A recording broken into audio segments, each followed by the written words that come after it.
Boys, it's that time again to talk about our number one sponsor, who is also always number one, especially according to us and Men's Health Magazine. We're talking about Nut Care. So Bare Nuts pubic hair removal cream. They've got the bare butts. They got the comfy nuts. They got everything you need as far as male grooming is concerned.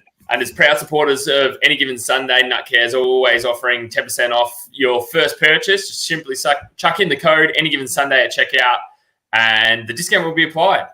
Essential grooming for men, Nut Care. Well done, mate. Brown 45! Brown 45! Hot, hot, hot, hot, hot,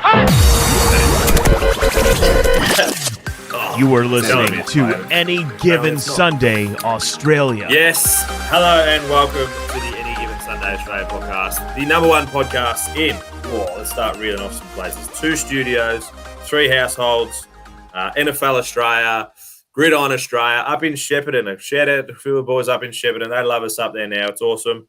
And Detroit. We've got to talk about Detroit for a second. For anyone who hasn't checked out our latest interview, all four of us, including the interviewee, Big Joe Fourier in studio, live in studio. He was an incredible chat. Boys, I'm sure you can attest to how good he was. Some incredible stories, which we did our research, but I was still very, very shocked once some of the stories came out. He was awesome to chat to. Joining us, so make sure you check that out everywhere. Joining us, as always, with a phone call by the sounds of it. Get Sarge to answer that one, Carts. Come on, Sarge. Down his basement, wherever that is, at Tim Carty, AGS, AU, TC 24. How are you, mate? Nailed it. I'm good, brother. Just took a week, but finally just recovered from Superbowl week. So, yeah, amped up, ready to go. And, yes, you did touch on the chat with Big Joe Fourier. That was awesome. Really good insight into – oh, my God, Sarge. Really good insight. Joe's calling in. We got the phone lines up. It'll take us 2 years, but we're onto it.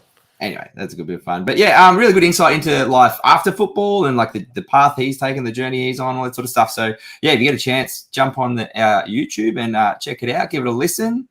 Give us some feedback if you so desire. It was a really, really good, enjoyable chat.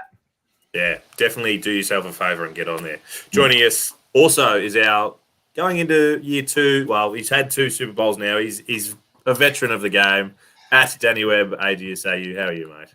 I'm good. 2 Super Bowls, and both times had events on that were unavoidable and unmissable. I'm definitely not doing it next year. Like, lock it in now. Like, screen grab me right now. Mark it. I'll be there. I want to go wherever you go because your 3 minutes and 10 seconds in. Your Super Bowl day sounded way better than mine. But, yeah, still got the game done. Still managed to get done with 0 spoilers, which was great.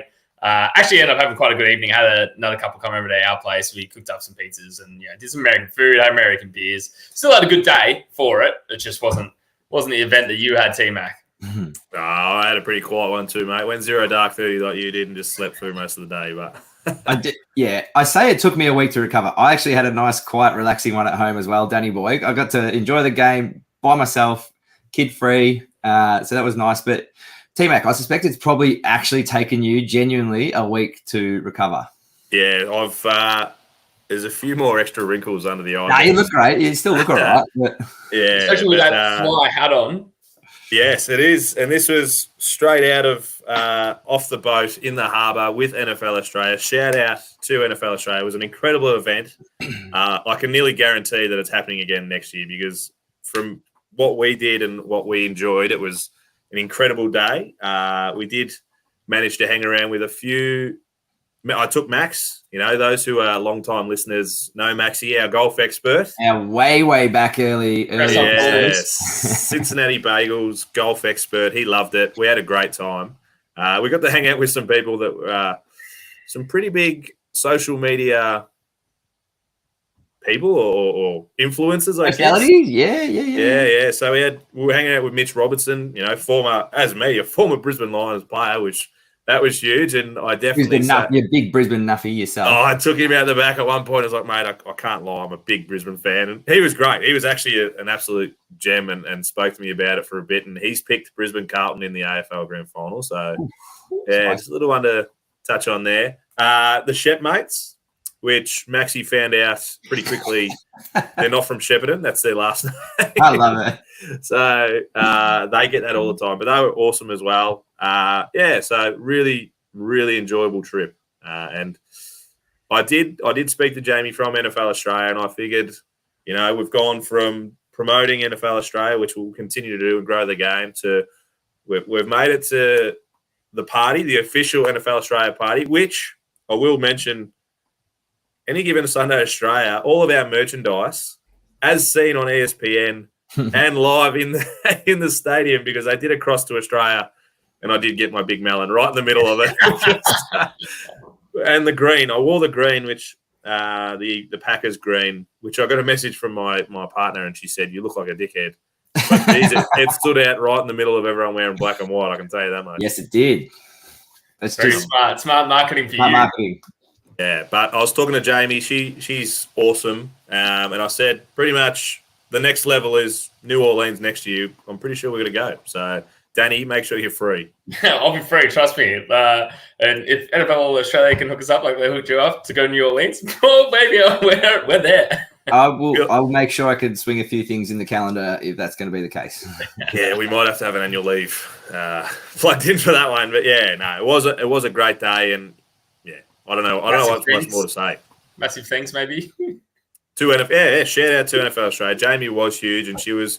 Do you know what? I know she's a huge fan. She is she's smaller than me, and I'm not very tall, as you've seen from some photos recently with Big Joe.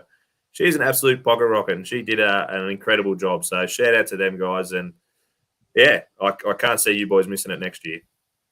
No way. Yeah, we might as well make a pact like right here, right now, live on YouTube. The three of us will be together, especially for the third year. In my head.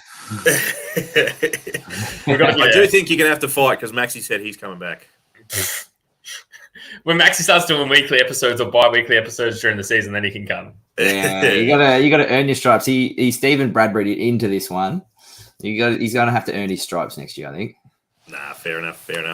All right, we do have some news to talk about. Well, not news. Well, it's actually, I'm going to call it news. It was a question without notice that got thrown at me during our episode in the studio with us three boys. Can you just remind me what happened? Did you knock it out the park or the question? The question. It's probably, those who know baseball, it was an in-ground home run. I don't think I've knocked it out of the park. I've still got questions. I've still got some questions myself about it because it doesn't seem pretty generous. Yeah, the way that they've had it set up seems like it worked, but they've kind of started to change their own rules a little bit here. So the question was how do they pick the home team and the away team, and how do they decide who wears the white and the red? It was more about the kit. Who wears their home kit or their kit? away Yeah. So, which I had no idea, but it seems like it goes with the stadium. So this is what they've done in the past. They alternate an AFC home game and an NFC home game. So this year, being at Vegas, AFC team. So the AFC side gets to pick. They're the home team, which was the Chiefs, and they get to actually pick which uniform they're wearing. And then in the past, the white side seems to have I think you go back, I don't have the exact stats, but the team wearing the white wins more than it loses.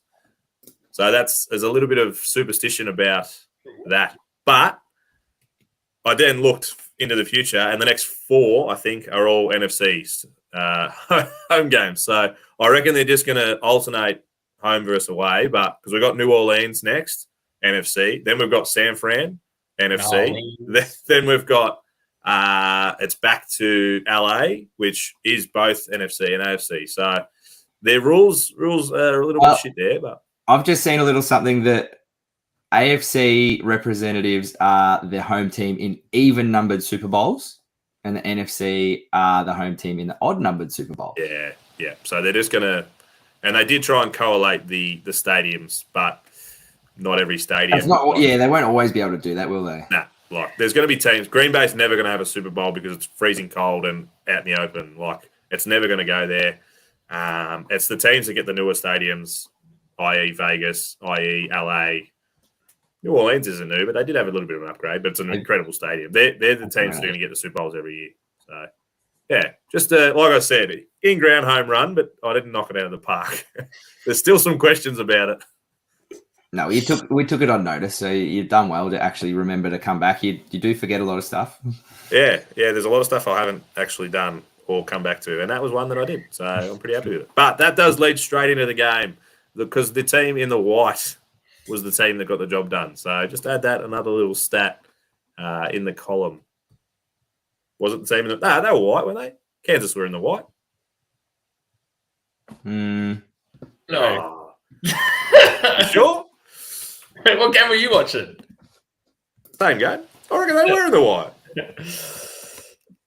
Guards, you're onto it. Anyway, for those that don't know, we are a week removed. So we kind of had a chat about this. We're a week removed. Ages, we can't remember. The dust has settled. Yeah, exactly right. The dust has settled on the game. So we're not going to go into too much. Yeah, the Chiefs were definitely in red. Yeah, that's why. So the coloured teams win more than the white teams. Oh, mate. This is dribble. As we remember. It's a great start. One of you boys, I've been talking for too long. One of you boys take over. What were your thoughts on the game? Danny boy, we'll head to you. You did go 0 dark 30, which was awesome to... I was setting a lot of spoilers. I don't know how you didn't. Luckily or unluckily, well, luckily for the game that I was on that internal course, I literally didn't look at my phone all day. And then everyone in group chats was also quite good because I let everyone know very well in advance, like, please don't ruin this for me. The people who nearly did was the instructors down at the course, and then I had to give them a stern talking to as well. Being like, whoa. I'm like, this is my one day. Let me have this. I'm here, present. You be present as well, so I can go home and watch this and enjoy this. But yes, after the stern talking to, we all kind of had a bit of a laugh. But yeah, like I said, managed to come back home and watch it, and rip a game. So good whenever this game goes to overtime. Yes, TMac, you called it. We'll get into the bets a little bit later. But as soon as the 49ers kicked that field goal and Mahomes had 7 minutes left or whatever it was in that final drive in OT, I was like, I went to Meals and the crew I was here with. I'm like, it's done. I'm like, it's Mahomes. He's going to get it done again. He's going to get a touchdown. I'm like, that's just what he does.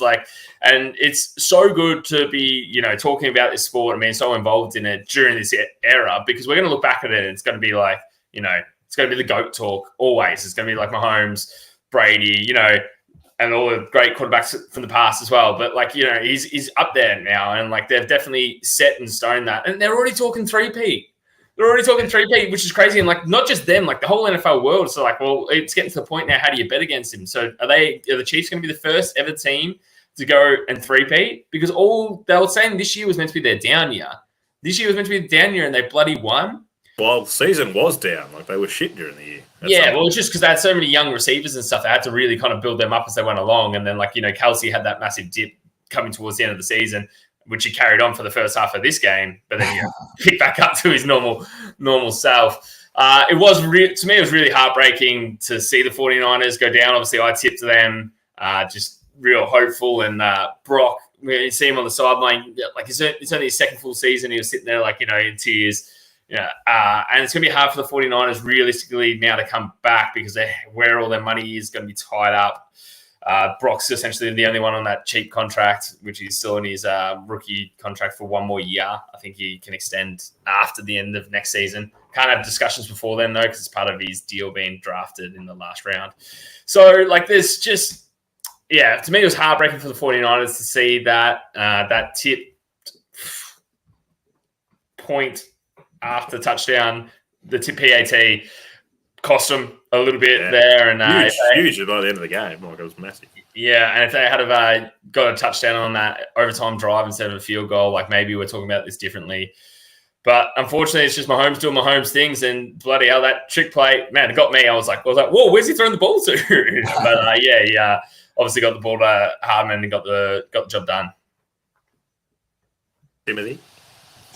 Yeah, well, we kind of talked about this year, like you said, Danny boy. It wasn't really the Chiefs' year, but I said a couple of episodes ago that like this almost adds another little bow to their string to their bow. Sorry, like they've done it the hard way as the underdogs and the kind of the bad guys now. And yeah, so like in terms of the three-peat, why not? They're only going to be better next year. Like that young receiver core is only going to be more experienced. A lot of those guys, like even on the podium, and I think big Chris Jones, it might have been at the parade talking about we're going again. Kelsey's going again. Coach Reed's going again. Like, you know, Mahomes is only 28. People talk about like in terms of a dynasty and all that sort of stuff. But yeah, like they're genuinely focused on the three-peat. Like it's almost like this was a tick box. Now next year is the real job because we want to do something that no one's ever done before. So that's exciting. Like it sucks being the Raiders are AFC West team, but like it's going to be cool to potentially witness history. So that's pretty exciting. But just on that, like it's absolutely mind blowing that they're like Reed and Mahomes are already halfway to what Brady and Belichick did over 20 years, and they've done it in 6 years of him playing properly. Like it's his seventh season, but 6 years. 6 years of 6 years as a starter. Yeah, 6 years as a starter. He's got 3 rings. You're telling me he's winning the Super Bowl 50% of the time as a starter at 28? Like that's just. At his age, I think it goes across almost all sport, like all major American sports as well. Like it hasn't been done before. Well, since becoming a starter, they've not missed is it AFC Championship game? Is that right? Correct. So even just then, like we were talking about, it's going to be hard for the 49ers to kind of reload and go again, you know, just depending where the money's going to fall with all their contracts. They've got so many big names that need to get paid. They do have the advantage of Brock still being on his rookie contract, but for the Chiefs to be able to just load up and stake, it's so hard to win in the NFL. And for the Chiefs to stay consistent, they keep getting to that AFC Championship game. Like, it's incredible. It's going to be hard for the 49ers next year. Like, they've tasted that disappointment again. So many questions now around Shanahan and some of his decision-making during the game. Like, because they were 10-0 up at the start of the game as well. And, like, he's going to have that hanging over his head as a coach. And everyone's going to know it, and everyone's going to point to him and blame fingers on him for, you know, fumbling that lead. Well, and they've gone and fired Wilkes, the DC. He was kind of a lamb to the slaughter kind of thing. Like someone had to kind of get sacrificed kind of thing. Like, and it was just, I think it was just the types of coverage that Wilkes was putting out. Even at one point, it might have been in the third quarter where Shanahan like called the timeout because he saw the defensive coverage that was going to be put out and like kind of said to him, nah, we're not going like, it was like zero. I think it was going for zero cover or something like that. And they changed it to man or whatever it was. But even then having to step in, and I think just throughout the year, Wilkes didn't really blitz that much and just little things that maybe he was always on the chopping block. Maybe they were always looking to part ways regardless of the result. But yeah, it happened. What was it? A few days after the game. So yeah, pretty quickly moving on from him there. Well, considering the fact that they were such a beast of a defensive unit throughout the season, but was it those kind of were they just hidden problems that maybe the team was able to just overcome? The stars that they've got on that defensive side of the ball maybe were covering up for the lack of those little hidden nuances like that. The stars were just getting it done off their own bat, being that good that it was almost masking the problem a little bit maybe. And was it, I think, not that I've heard a few podcasts and a few stories, was it Fred Warner that went down? Someone went down with the Achilles injury, and pretty much from when they went down, Greenlaw, as soon as he went down, the game changed. Dre was literally bouncing because there'd been a good play. Was it on a punt return or something? Yeah, they were coming bouncing on the sidelines and went to run on, and it just went pop. It was like... And because in the coverage, it kind of cut to a break after the punt return, and they came back and they just said, on the ground. This has happened and in my head, I'm thinking, has he run on too early and it's like a penalty and it's going to undo the good play? But they saw him, you see him go down and you're just like, no, not again. Yeah. Like you think back to the NFC Championship game last year when they had all the injuries. And, I think Kittle was kind of battling through with something. He was super quiet throughout the game. They covered him really well, but, he just had no production throughout the game. So, did he pop his shoulder at some point? I think I heard, shoulder issue because he had to go like downstairs into the rooms. Debo had a hammy kind of issue pop up. Same thing. He returned and played, but is he at 100%? Like, so just those little things that happened for the Niners again, unfortunately, in like the biggest game. Yeah, and like we just spoke about the punting on both sides of the ball, like, but especially let's talk about the 49ers side because it's more important to us. But those punts were just like, what a game for punters. What a way to keep punting. Mitch having 5 punts, averaging over 50 plus is the first time ever in a Super Bowl. So he's absolutely balled out. So huge shout out to the Aussie Mitch Wisniewski. Unfortunately, playing in his second and not getting the job done again. But, first Australian to play too. So awesome for him. Because the first half was kind of like both teams are feeling each other out. It was really defensive. No one was really, until that trick play to get CMC the first touchdown. But it was kind of conservative. And so the punts were kind of the focal point of that first half. So, yeah, it was awesome to see Mitch standing, like shining almost in that first half. 100% shining. And you mentioned CMC and so many things going wrong for San Fran, which a lot of the fans will be like, shit, it happened again. Like you said, the NFC Championship last year, and the same thing. It's just everything's going against us. CMC balled out. 80 yards carrying, 80 yards receiving, which is the first player ever to do that in a Super Bowl with a touchdown to go along with it. So I reckon if they managed to get over the line, the running back winning the MVP was very much in line for him. But first Super Bowl for him, hopefully not the last for his sake, but he definitely pulled out for it. It was... Sorry, keep talking. I'll find it. Jennings. There was talk of Jennings maybe being in the combo because he threw for one. He received a touchdown. So yeah, I was talking maybe they got over the line, that maybe he might have been a little sniff. But yes, you're right. CMC did absolutely ball out. Had an early fumble. There was a couple of fumbles early. Both sides having early fumbles as well. It wasn't Dewey. The nerves of the game. Like CMC doesn't fumble those. Like so. I did appreciate that. The refs didn't really have an impact on the game. I don't feel like from what I was watching. Last year, we had so much talk about, the turf was shit, blah, blah, blah. Cherry ripe this year, like there was none of that. It was just about the game and just about the players. Like I appreciate the fact that we played the game and it was decided on the field, not by the field. There was none of that external noise or distractions or excuses. But then it kind of I suppose it was internal when it came to the overtime and the kind of the interesting approach, I guess you'd say the 49ers took potentially not really understanding the rules maybe. Which I think that's bullshit. Like, so everyone knows. Shanahan did come out and say, yeah, we wanted the ball and we were going to win it on the third possession. So expecting to get a touchdown or field goal, Chiefs would match and then they go win it on the next. But then out of the Chiefs camp, regardless, they were going for an extra point, I think, if they got a touchdown if they needed to. So, and like all the stuff that's come out, like they had meetings about potential overtime in playoffs with the rule changes and scenarios and things. They were drilled. They were ready to go. They knew what they were doing.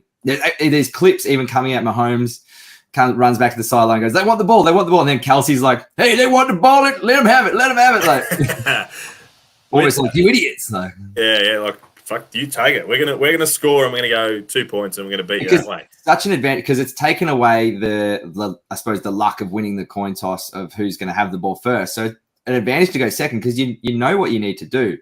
If in the case of this, like the 49ers, they score the field goal. A touchdown's getting it done. Like So you just got The question I have, and I don't know the answer, and Max was the one who actually brought it up live. Oh no, we've got dramas live when we were there. And so they scored pretty much as time ran out in the overtime, right? Yep. If they don't score there, is that game over? No, the field just goes to the second. That's just the field. Yeah, okay. Yeah. I was like, that's a great question. Yeah, there was a lot of confusion around that. I actually saw you in your reaction video. You might have been leaning over and you were giving a bit of advice to Archie or the boys on what was actually going on because it would have been pretty confusing. They had no idea. The first time that overtime has happened in a playoff since they changed the rule, and they changed the rule because of the Chiefs. That's what they were asking. Like, is it? It was after the touchdown. Like, is this game over? Fuck, it's done. Which The hype there was awesome. Funnily enough, Hardman didn't even realise that he kind of won the game. It took him a second to kind of catch up as well. Yeah, it was the video of Mahomes running up to him, but it's game over, mate. He's like, oh, all right, let's go. It's awesome. But yeah, so incredible the fact that it went into overtime, and like you said, the performance of the boys to get it done there. You spoke a little bit about a dynasty, and I was listening to Pat McAfee this morning. They had Adam Vinatieri on the other day, who was part of the Patriots dynasty, and he kind of brought up that, and I reckon you said a little bit before, Carts, that they're kind of the bad guys now, like the underdog. Well, the underdog, they were very baby-faced when they start, young Patrick Mahomes getting the job done. Now they've won 3 out of 4. I reckon a lot of people will be starting to go on, I want to see them lose, just like we saw with the Patriots. Every time they made it, you're like, actually, whoever the Patriots are playing, I want the other side to win. Is it going to start to happen for the Chiefs where everyone's going to be like, nah, fuck that, I don't want to see them there? 100%. It's already happening. I reckon you could do a study on it. There'd be a point of you win so many games that, people like you. You get to this point and it turns. You're too successful and people start to hate on you and want to see other teams in there. Yeah, 100%. I reckon there'd be a definite turning point in like the success of a team. Plus, every team, like especially like let's just pick one randomly out of the hat, like the Philadelphia Eagles. They want to beat the Chiefs. They want to beat but in all seriousness, all teams now, like the Chiefs are the ones to beat. Whether that's in the regular season, that doesn't really matter because what did they end up finishing 11-6? So they lost 6 times. Doesn't matter unless it's in the big dance. So I think every team now has their one set goal is obviously to get to the Super Bowl, and now it's essentially, sorry for everyone over that side, but it's like to get to the Super Bowl and now to beat the Chiefs. That's the narrative. Well, and that's the thing. They're gonna obviously be a lot more hunted and targeted. But in the AFC West, I can't see them not winning the AFC West for the next 5 years, kind of thing. Like, as much as that shit to say. So they're gonna be constantly getting to the playoffs, and once they get to the playoffs, they're a different beast. Like they flick that switch, and this year, like relishing the role of being the villain, like you saw Kelsey and Mahomes like lapping it up, even at like in the week lead up when they had I think the players all went to the stadium or whatever, and it was predominantly 49ers. They're all booing the Chiefs as they're coming out, and Kelsey's like, "Oh, this is getting me fired up. I want to play right now." Like, so they're leaning into it. So like, it's just a scary. So your best Ohio accent you can do. Yeah, that was a bit Texas. He's got like a distinct like. He does. He's got a voice. I'll work on it and I'll come back. Yeah. It's crazy to think. Go, Carts. He looked like he had No. I was about to pivot. You keep going. No, I think it's crazy to think the last team to beat them was Aiden O'Connell and the Raiders. Fucking go, boys. So you are a chance. You're a chance. You keep beating him, you'll make the playoffs. And let's be realistic. Let's back to his Super Bowl. So you said before they're 3 out of 4, but their one loss was to Tampa Bay and Tom Brady. Yep. Which is crazy to think, isn't it? So if the only person who could take down Mahomes is Tom and the Brady-led team, nasty man. We beat him in the regular season this year, so two of us in this podcast actually have a win against the Chiefs this year. So, and I don't know if you saw much of post game and the celebrations and stuff like that. Let's be realistic here. The MVP of the NFL is Jason Kelce. Oh, he is an absolute legend. And he was even trying. He was even trying not to be front and center because he's like, it's not my Super Bowl, but obviously he's going to be there. He's going to party and celebrate with Trav. But just the shit that he does, like, what was the mask that he picked up? It was a Lucha Libre or it was a wrestling mask, and he's just in the club just bopping away like such a legend. He had his KC overalls that he had on was sick on Super Bowl day. They were really cool. Yeah. I'll tell you who my MVP was his wife, Kylie, standing next to him, refused to wear any Kansas City gear because she's a Philly girl through and through. I think she had some red, like, she is a genuine Philly supporter. Or university, that was red. So she's like, I'll compromise and wear that. It's not Chiefs gear, but it's red. That was her one compromise. Yeah, it was their Cincinnati gear because didn't they play for Cincy Uni? Where they went to university. Yeah. No, she is a Philly girl through and through. TMac. If anyone hasn't seen it, jump on Amazon Prime and watch that doco. It's great. Like, he's full in love with that family, and he will become probably one of the next big TV presenters if he does eventually retire. He came out and said he was going to retire, and then he wasn't. Now he is. Now he's going to be the center for the Chiefs. Who fucking knows? Oh, I did hear that. Yeah, can you imagine? Because they always said they wanted to play together. I don't think he can do it to Philly. Actually, no. More importantly, I don't think he can do it to his wife. Yeah, she would leave. That's the only sticking point. Because he could go on a minimum contract or whatever, even just back up for a little bit. Yeah, just relax. I don't know how his body looks. And watching that Amazon Prime, his body's pretty banged up. And he's got another 12 we saw how he under leaped his into belt. that window in that box. He's prime still. They're not doing the tush push in Kansas, so he might be able to go again. That'll be all right. I was going to touch on the coverage you said at the end of the post game. Missed a lot of it. So I'm watching on DAZN, and I think it was a CBS thing.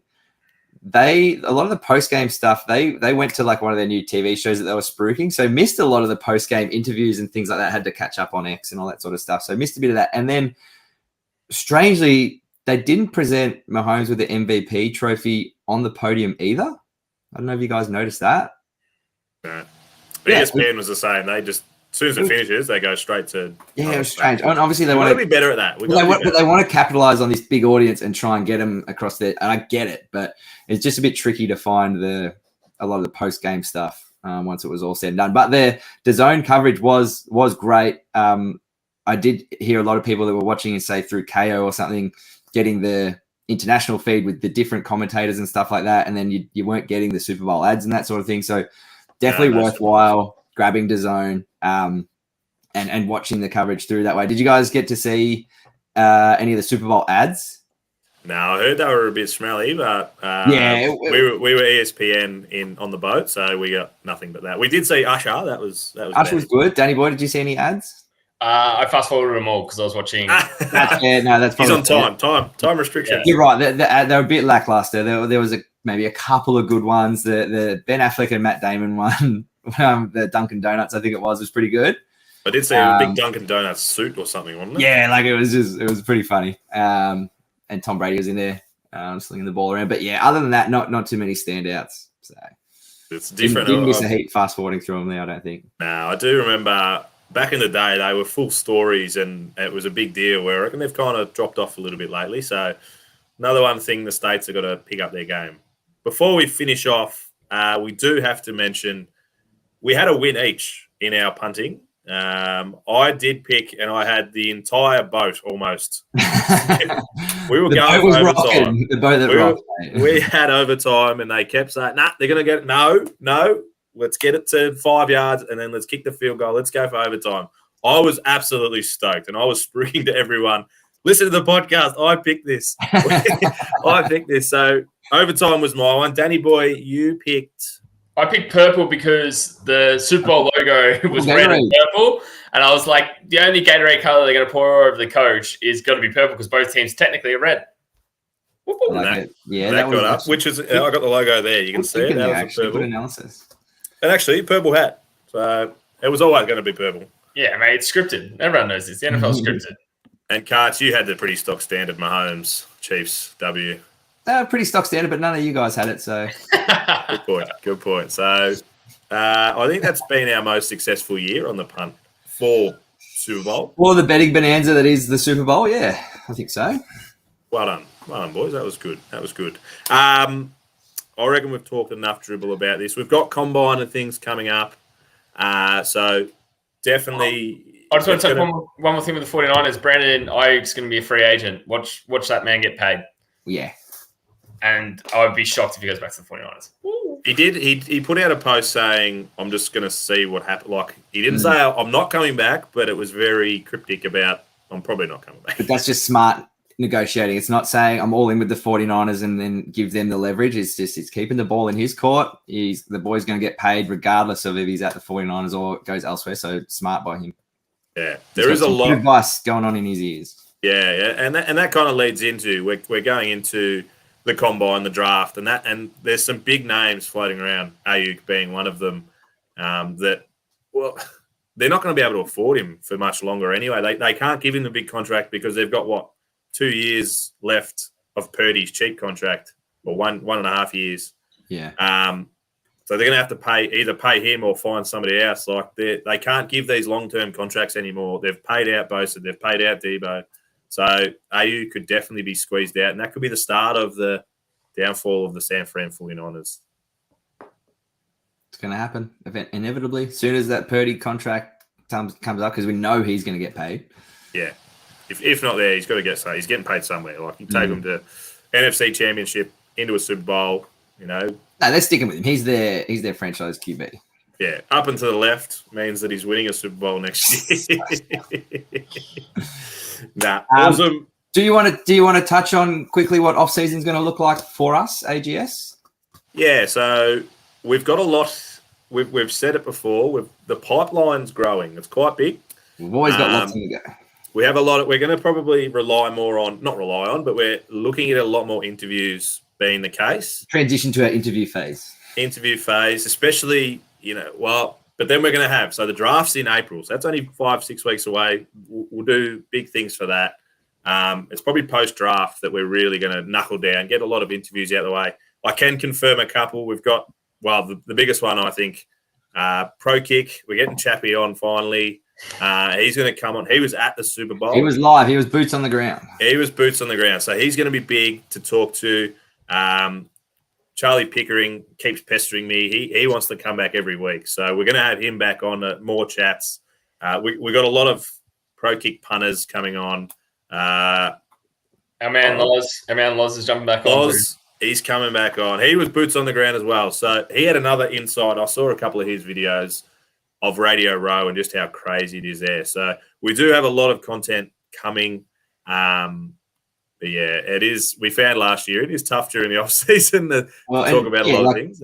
And you kind of alluded to before, we're going to look at trying to do a lot more stuff with NFL Australia and those sort of things. Absolutely. We've got some meetings coming up with them just to talk about how big next year is going to be. So stick with us. It's only up and to the right. That way. Hey! First time he said it right. Yes, we are. Well, you got to say it right when the time's right, But yeah, enjoy. If you do have some time off, enjoy it. I don't think we're going to. We're just going to roll with the punches and get going. We'll try and hang on to any sort of little bit of momentum that we may or may not have. Mate, we rolled off that boat with a huge amount of momentum. Oh, I bet you did. Yeah. I can hit it. Good work, boys. It's a brand new season, realistically. The Packers are number one favourite for the Super Bowl. The countdown begins. Yeah. Actually, I'll leave it with 200 days to the start of next season. Is it today? 200? Yeah. Well, it was yesterday, but that's fine. No, today. 199. 199 to go, baby. Let's go. See you later, boys. See you, fam. Bye.